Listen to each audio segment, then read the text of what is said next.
After 3.5 years of living in our new home and planning out a new workshop, I finally got to the point where I've got it just about done.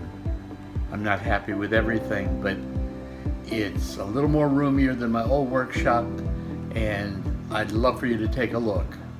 If you find any ideas that will work in your workshop, I'd appreciate your comments. Tell me your likes, your dislikes, and even some of your ideas. Let's take a look. It might be a new workshop, but it's got the same old sign on the door. If it looks a little crowded, it really is, but everything has its place. And the room is an irregular shaped room with exits outside and to the garage. Approximately a 18 by 20 foot room. Just as in my previous workshop, I built a rack to hold these red trays holding nuts, bolts, screws, and everything that I would need. Each tray has a label on it, and I try to hot melt glue an example of what's in the tray. It makes it a lot easier to find things when you're looking for them, to see the actual label and the actual item. Underneath a large section of my workbench, I have rolling carts that hold tools and supplies that I don't use nearly as often. And when I'm done getting what I need, I roll them right back under the workbench and save a lot of space that way. Under another section of my workshop, I have a sliding pull-out drawer, which holds a lot of my battery chargers. One of two areas I keep battery chargers, and it kind of keeps them out of the way and lets them charge underneath the workbench without taking up space. At the end of one of my workbenches, I created a small little cubby hole for small parts, and I used plenty of these small red trays to keep parts in. And again, it's something that I try to keep labeled and keep a sample on the outside of the tray so I can easily find what I'm looking for.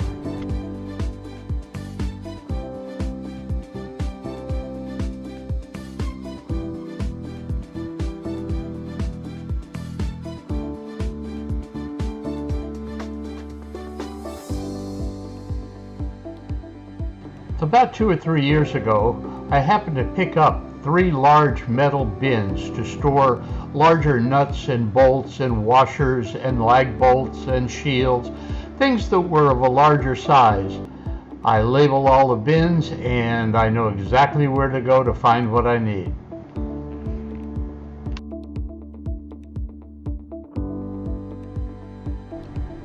Years ago, I went to a yard sale. I picked up 2 bedroom end table sets and stacked them on top of each other and created a storage unit.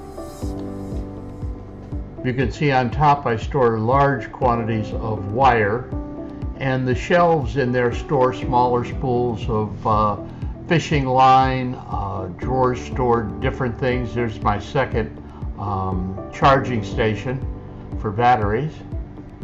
And below that, I've got a set of drawers where I store my wood filler and rolls of material, and also my caulking. Final 2 drawers, I store one for batteries, and the one below it, I store all my lighting, flashlights, and anything I need for lighting. Right in the center of my workshop is my Makita 10-inch table saw. I took 2 old file cabinets, fastened them together, mounted them on wheels. Above them I've got a storage bin for scrap wood. I've got drawers on both sides, and on the back of each file cabinet I've mounted plywood for storage of additional tools nearby. If you notice, there's rollers built into the scrap lumber bin, which lets me move larger pieces of work in and out of the area of the table saw. I also use storage for wire ties, angle iron pieces, hose clamps, anything I need to store, I've got a place to put it. Every piece of equipment in my workshop is mounted on wheels, with the exception of the drill press, so it can be easily moved. Keeping such tools as measuring tapes, markers, drills, squares close by near the saw when I need them has always been an option for me. In order to eliminate non-movable tool stands, I've mounted my bandsaw on top of a tool chest with wheels and did the same thing with my miter saw. My drill bit toolbox is mounted right below my drill press, which is the only item not on wheels in my entire workshop. I've mounted holders for my vacuum, cutting oil, and WD-40 on top of the drill press. The vacuum hangs freely from an old extension cord reel and enables me to clean up 3 or 4 different tools after I've used them. And when I'm finished cleaning, the hose reel retracts the cumbersome cord completely out of the way. The toolbox with all my drill bits are located directly under the drill press for easy access.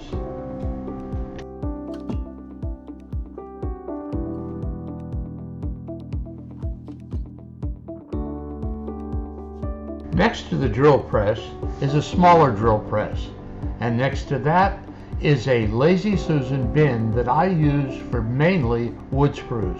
It gives me an assortment of wood screws that are easily visible so I can pick out exactly what I need. Next to that, I've mounted on top of an old office flat file my 2 belt sanders, a smaller one with a disc and a larger Craftsman belt sander. This is also where I store all my C-clamps and large wood clamps.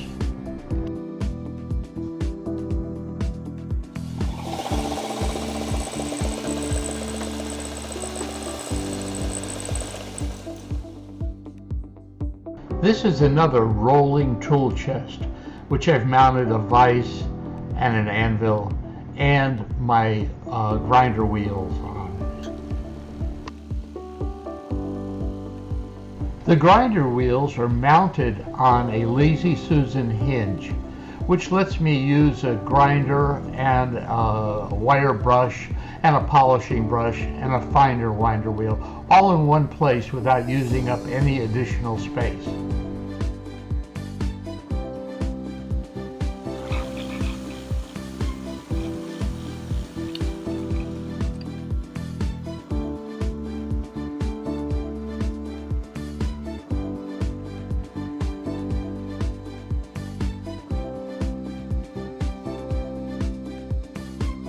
This is what I call my rolling trim holder. It holds everything from levels and big wrenches and channel locks, hacksaws, bolt cutters, holds all the trim that I need, including piano hinges and dowel rods, and it holds all different lengths and all different sizes. This is my main workbench. This is where I do most of my work on smaller projects. You can see I've got everything laid out to where I've got a glue gun there. I also have a light that tells me when that gun is on or off. I've got a 12-volt battery being charged at all times, which will give me 12 volts current when I need it. I've got everything in its place that's handy to using this workbench. Underneath it, I have a bin which stores pegboard clips and things like that I occasionally need, bottles of glue, things that I need while I'm at that workbench.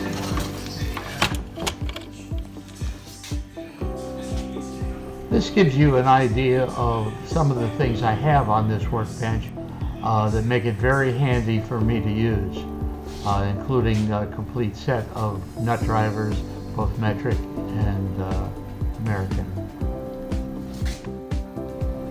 It's really so much easier for me to look up at a pegboard and find the right wrench or tool that I need rather than fumbling through a drawer to find it. On all of my high-mounted storage pegboard, I always have a grabber stick close by so that I can grab and put back whatever I need, yet it's still out of the way. Infrequently used tools and supplies high on a pegboard always keeps them in plain sight.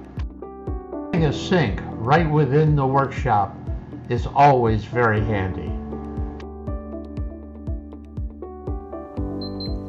Even though my workshop is air conditioned, I still have a remote control oscillating fan and a high intensity light when I need it. Years ago at a public auction, I bought a 90-gallon air compressor, mounted it in the garage with a 220 circuit, piped it through the wall into my workshop ceiling, and then dispersed it to all 3 workstations within the workshop where I needed 150 psi of compressed air.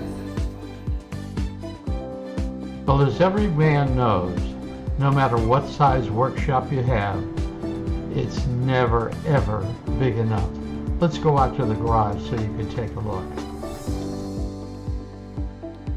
My garage was initially designed to be either a 3 or 4 car garage, but I have seemed to fill it up with a lot of tools.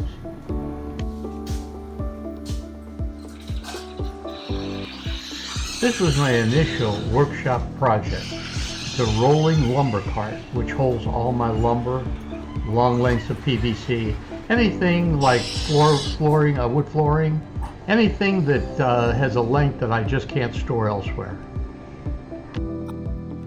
Because the garage is not air conditioned, I used a warehouse fan that I had already had to cool the garage while the doors were open. It also acts as a paint dryer. When I paint something, hang it up, that's where it dries. This was my initial garage workbench. It has a built-in parts washer on it, and of course I put wheels on it. Seems like everything I build has wheels on it.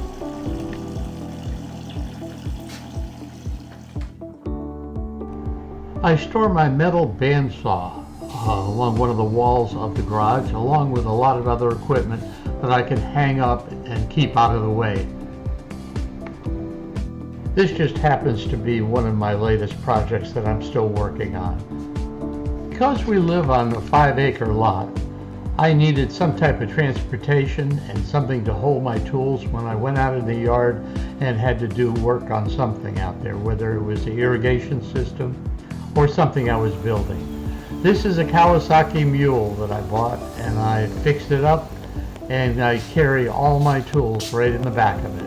There's just about nothing I need to bring with me when I go out in the yard to do some work, whether it's planting or fixing something. As you can probably tell by now, I'm very big on taking metal office furniture and making storage compartments out of them. This is one in my garage against the wall, which stores everything from PVC to big hardware and handles and electrical parts and so on and so forth. At least when I'm looking for something, I generally can find it because I know the right drawer, or I can see what's on the outside of the drawer that tells me what's in there. I've got 2 additional bins out in the garage. This one stores oil and lubricants, and of course it has wheels like everything else. The other bin is a bin on the back side of this, which actually holds all the paint, spray paint, cans of paint, anything to do with painting. I generally put in this bin right here.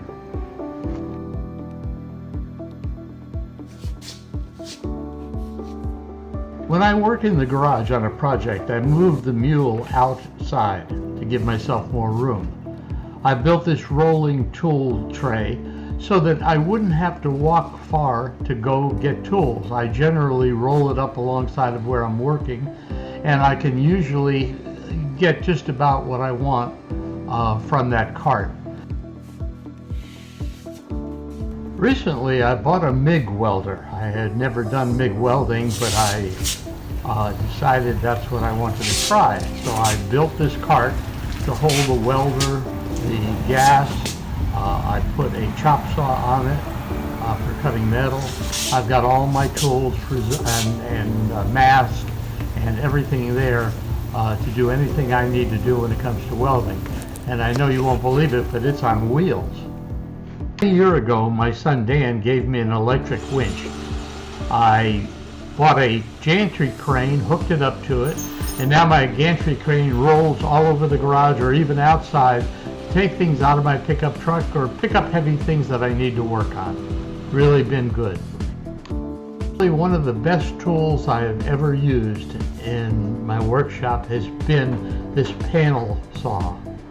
I've never had a panel saw before, but I found it to be perfect for cutting sheets of plywood, for cutting anything I need to cut, basically, and gives me a straight, accurate, true cut, and makes handling a big sheet of heavy 5/8 or 3/4 inch plywood easy to do. I don't know what I would do without it. This panel saw has been a lifesaver for me. Well, that's it. That's my workshop. I hope that you were able to find one thing, just one idea, that you thought was good enough to put into your workshop. Please let me know. I appreciate it, and I thank you for taking the time to watch the movie. And after watching the video, you can tell one thing about me. If it sits too long around my house, I'll put wheels on it.